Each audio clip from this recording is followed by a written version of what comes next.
And I said good morning because it's 8 a.m. in the morning in my country. I live in Buenos Aires, Argentina, very apart from the venue of the meeting. Argentina is a very crazy country for living, but it's a wonderful place. Uh, we are known because of we have gave to the world several renowned persons, Messi and the Pope as an example. But we are also known because of the wonderful Malbec, tango, and beautiful landscapes. But today we have to talk about surgery, orthodontics and surgery. And we have a wonderful team working with us that allow us to make very, very good treatments and results. And we are happy because we do what we like, what we are prepared for, but we focus in the result in our patients. We are happy because we can give to the patients a new life. I can show you a lot of them, and in the post-op, you can see smiling and with a different way of living. They change the posture, they change the way of fronting life. So let me start with an old patient we have operated a lot of years ago. And she's Paula. She has a class 2 patient. You can see an open bite here. She shows a lot of gum smile. And you can see here the retrusive of the chin. You can see Smile. here the retrusive of the chin and the open bite of that case.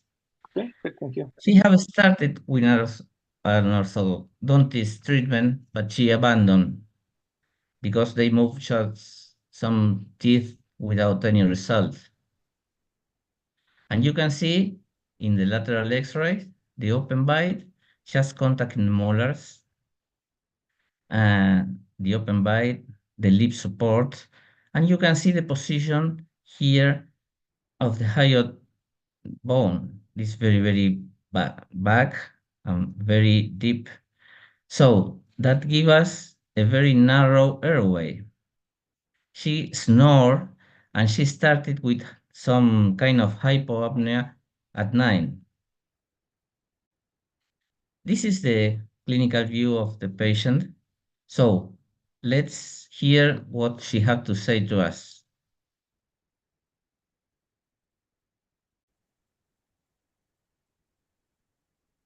Okay, good, it's work now.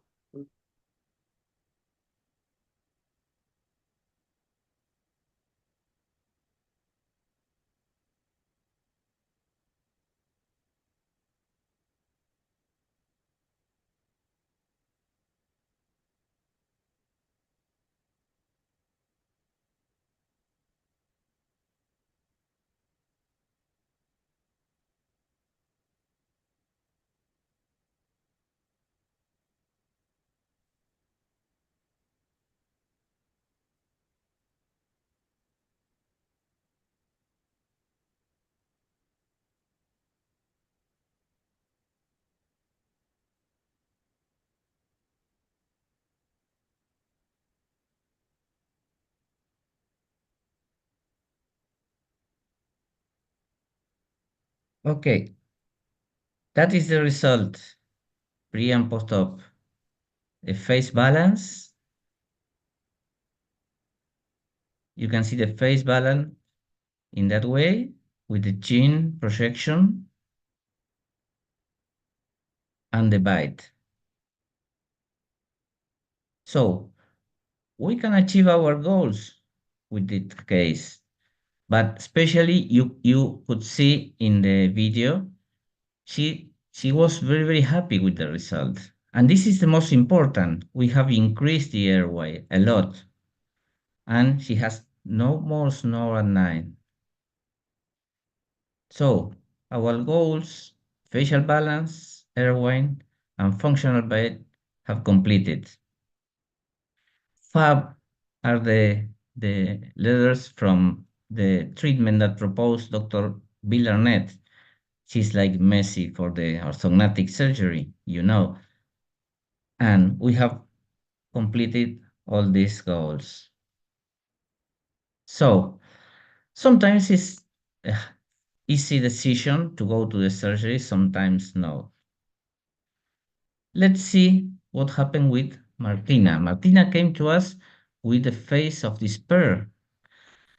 Uh, Look, her open bite was huge, really huge.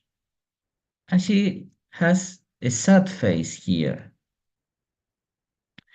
You can see the profile, class 2 patient, which increase the lower third.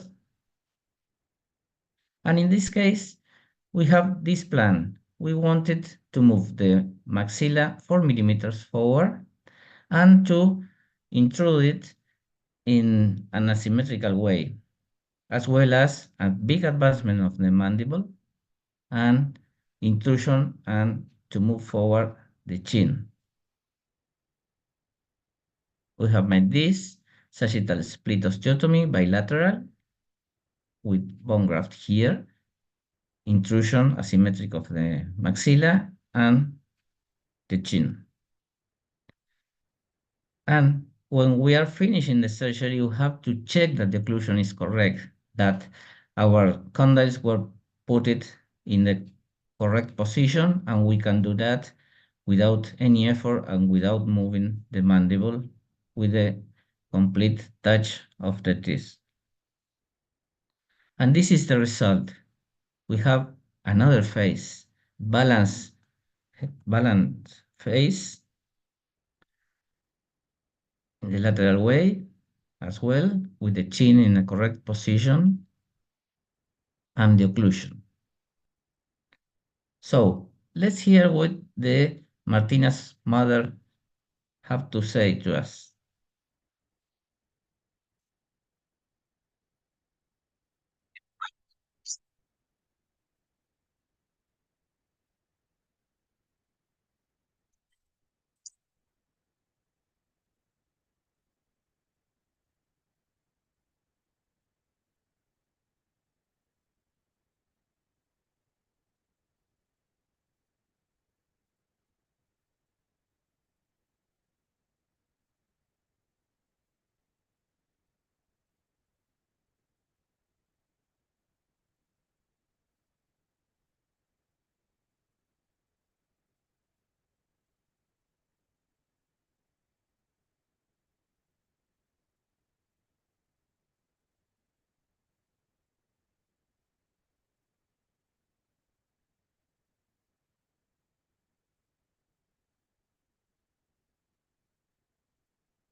So we always try to do the best. Perhaps we can't reach it to that stage, but we always try. But all patients are happy with that kind of treatments. But sometimes we need multiple treatments, like Dr. Sharon have shown us uh, some moments ago. Let's see what happened with Lucia. Lucia came to us with an asymmetry, facial asymmetry, with a big retrusion of the middle third of the face. You can see the profile with a deep mentolabial fold. And that was because of the lack of teeth, a lot of them. Agenesis that you can see here. So can we solve that kind of cases that are very, very complicated? Well, at the beginning, we started in different stages. On the first one, we plan to make some bone graft here in order to restore a little bit the mentolabial fold and to give us the possibility to put implants afterwards. So we put two temporary implants for maintaining a provisional that not touch the bone graft, put here with screws. And in that moment, you can see which is the difference, and she improved a little bit the mentolabial fold. On second stage, we prepared to put implants. We did it with the guided implants with immediate loading, but the occlusion prepared was an occlusion thinking on the future of the orthognathic surgery. No, it wasn't a compensatory occlusion. And you see how she have improved in that moment. The mentolabial fold continues improving. So we have the third stage, and we plan an orthognathic surgery to correcting the upper midline, advancement of the upper maxilla, correcting the mandibular position, and a chin surgery. Here you can see the planning with NemoFab. We have moved maxilla forward a lot. We have corrected the cant at the midline. And you can see here what happened when we correct the maxilla in the program without operating the mandible, how the mandible was deviated. We correct in that moment the jaw and the mandible position, and you can see here how the chin was deviated when all the rest of the structure were in its position. So we planned a surgery in the chin with bone graft in that place. This is the picture we always take when we are finishing the surgery with the immediate result. You can see here the bone graft, a mini plate and a screw. And this is the result in the front and in a lateral view. The occlusion pre and post-op,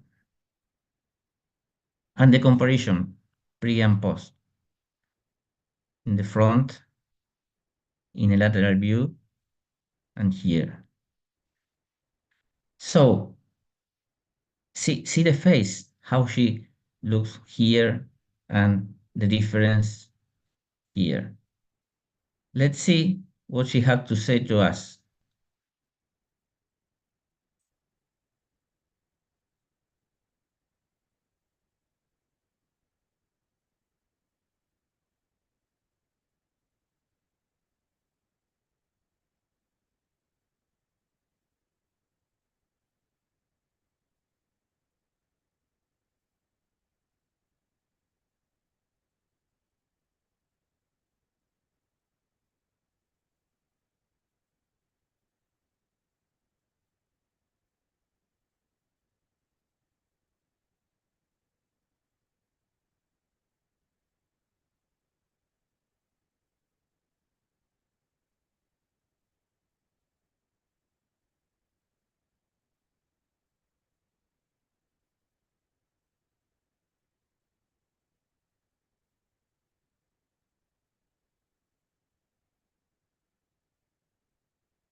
You could see patients happy.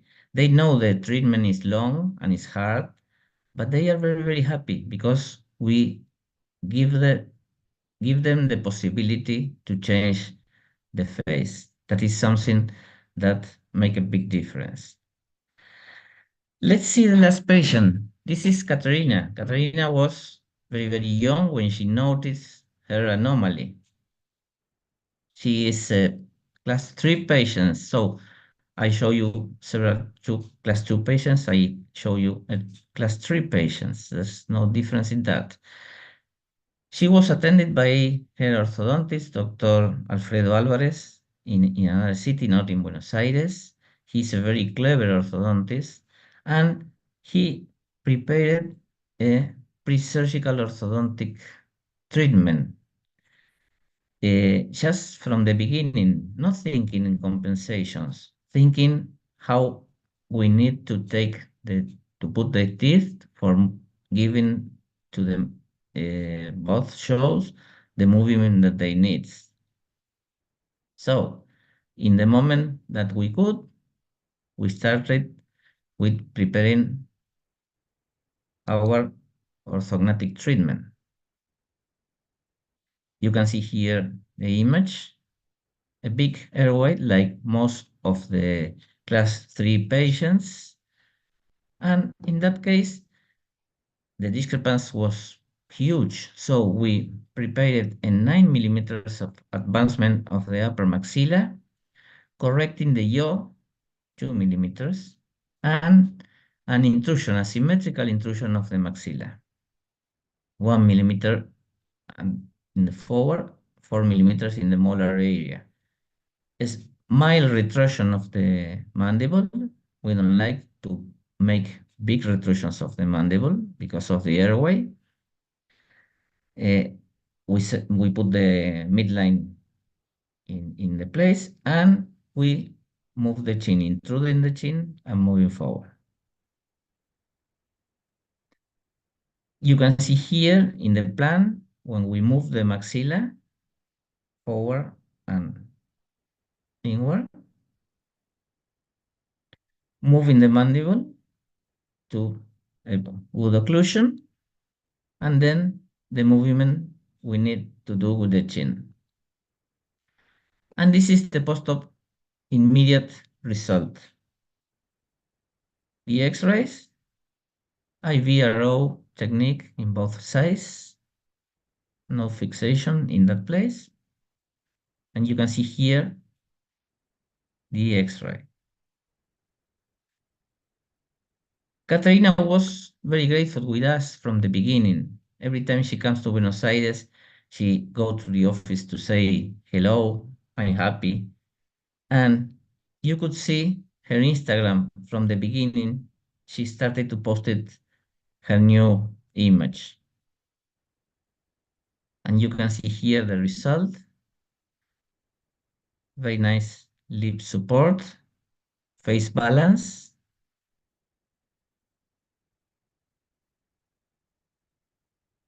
and a good occlusion. So let's see what Katarina had to say.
And you can see the difference here, pre and post, front, and smiling. He has a very nice smile here. So I can show a lot of studies and papers talking about the quality of life in that kind of patients. All of them say always the same. We are very, very happy to work in that because we can really, really change the life of our patients. So if I have to say something as to sum up and give you reasons to prepare that kind of combined orthodontics and orthognathic procedures, I could see that we have at least four big reasons and one for the patient. The first one, periodontal. You have to avoid to expand upper maxilla in older patients, in grown-up patients.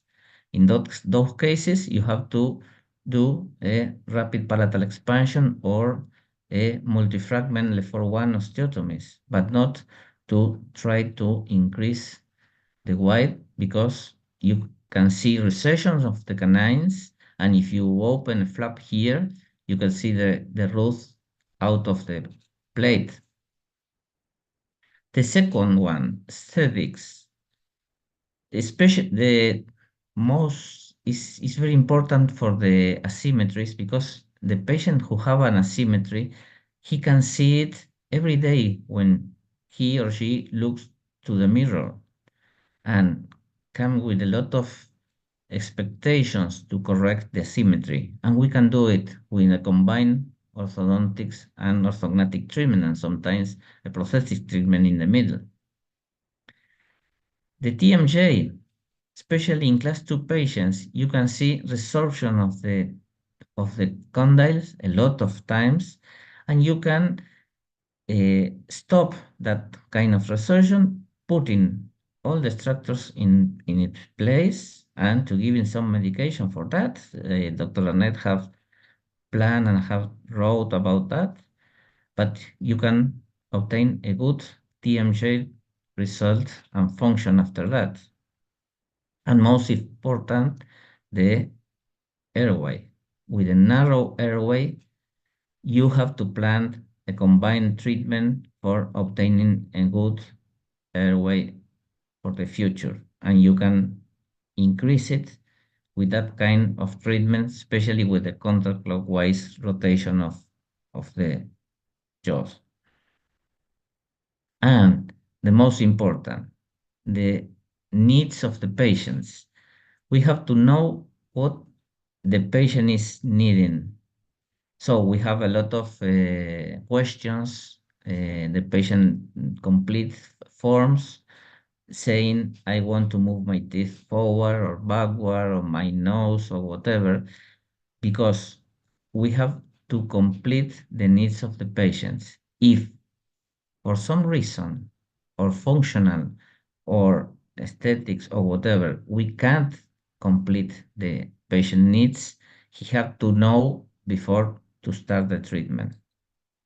So we take a lot in the wishes of patient. We have a list when we are planning the surgery in the computer, and we see always what the patient wants and what the patient needs. And we talk a lot with them before starting our treatment. So we started with the 3D planning, and at the beginning we thought, what difficult is that? And the same for the surgery. Sometimes it's difficult, sometimes no. You need practice, you need to study a lot, you need continuous education always. And in that way, you have good results and your patients will be very happy to have been treated for you. Thank you so much for your kind attention, and I'm very sorry because of the complete screen possibility.